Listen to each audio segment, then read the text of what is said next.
คำเนออันนี้เนอแม่เอ้ยเมียเอ้ยลูกเอ้ยกูเป็นห่วงพอเนอเขามาหอนแล้ว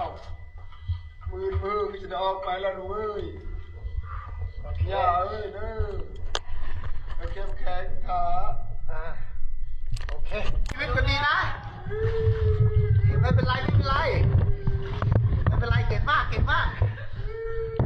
ไม่ต้องร้องไห้ไม่ต้องร้องไห้ก็ต้องเป็นห่วงเด้อแม่ตอนนี้ยันทีมกูไฟมาหอดแล้วตอนนี้ก็ปลอดภัยแล้วกินหอดแม่เด้อกินหอดแม่ก็พอร้ายตอนนี้นะจนมาขึ้นลูกกูได้ออกมาแล้วสบายดีเสือมืดก็ต้องเป็นห่วงเด้อพ่อแม่แข็งแห้งอยู่มืดก็สิได้หอดบ้านแล้วขอบคุณแม่เด้อสบายดีสิเลนเด้อกูต้องห่วงเด้อเอ็มเด้อวันนี้เด้อทีมกูไฟมาหอดเด้อลูกยังแข็งแห้งดีเด้อจนมาลูกเอาไปหาเด้อเอ็มเด้อไปเจอเด้อตายดีแม่ลูกปลอดภัยดีเด้อ